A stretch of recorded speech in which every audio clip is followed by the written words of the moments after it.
John, what is the Regional Learning Center? The Regional Learning Center is a place for the University of Maine to really conduct its educational programs and outreach in southern Maine. We've not had a facility like this ever, where we've been able to provide educational outreach at a facility that is owned and controlled by the University of Maine. And what kind of programs will be offered here? We're going to offer the full portfolio of our programming for cooperative extension. Agriculture, horticulture, 4-H youth development programs, small business education, human nutrition, food safety, food preservation are all part of our portfolio. And who will these programs be available to? Well, that's the great thing about Extension is we are designed to bring the resources of the University of Maine to all the people of Maine. So anyone who's interested should contact our office and find out how they can participate. Cumberland County Manager Peter Crichton talked about the services the Cooperative Extension provides to county residents. It's an amazing thing when you think about what the Extension Service does. It was an act that was signed in 1914 by President Woodrow Wilson, and I think it's as important today as it was then, if not more so in many ways.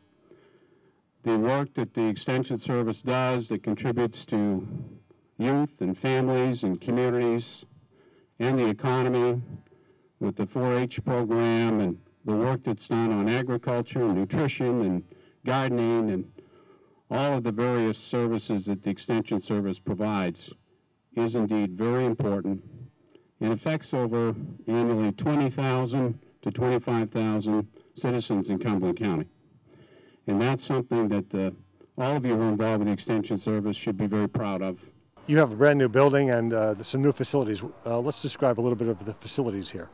Well, the facilities are great in that we have a large conference room that we can do programming. We have a smaller conference room for meetings. We have great office space for individual consultations with people.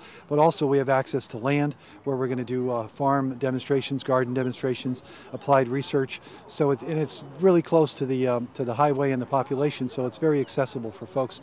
And our facility's all handicapped accessible, so anyone should be able to get in.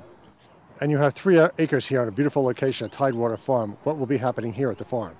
Well, we have a very active Master Gardener program, and our Master Gardeners will be having a demonstration garden here, which will really be a showcase in time to come. We'll also be having different kind of crops and different kind of agricultural practices so people can see some things that they may want to try on their own property or their own gardens. Tidewater Conservation Foundation President William Lunt remembered what it was like growing up in the area. When I was a kid growing up, the Finks family had a beautiful farm down there, and they had a couple of horses that were absolutely gorgeous. And Mark, who's here today with us, his mother used to get fully dressed up, and she'd ride all around that farm with her riding gear in English style, and it was a sight to behold. And I really miss that part of it. I also miss picking blueberries out here by the bucketful when I was a kid growing up. Stan Bennett of Oakhurst Farms was a driver behind this program. Describe his involvement a little bit, please. Well, Stan Bennett was he was really the chairman of our development campaign. He helped really with his time and effort to help us raise the funds we were going to need to be able to get this project off the ground. And he did that for several years tirelessly and gave a tremendous amount of his time and effort in order for us to really, without him, we would have never gotten this project done. Now, the project is open, the facility is open, but there's still some money left to be raised. Is that correct? That is correct. We're about $200,000 short of the amount of money that we need in order to be able to finish this project. So we're still trying to use development techniques to try to get folks to invest in what we're trying to do. And are you looking for corporate sponsors or individual sponsors? Both. We're looking for individuals, corporations, anyone who thinks that they would like to invest in a sustainable education center that's really for the 21st century of how we can help Maine people live the lives they want to live through sustainable practices. Senator Olympia Snowe's Representative Cheryl Lehman spoke about the role of the cooperative extension in today's society. In this era of virtual reality and keyboard touch, it is very refreshing to acknowledge that working together to observe and achieve tangible results can still happen.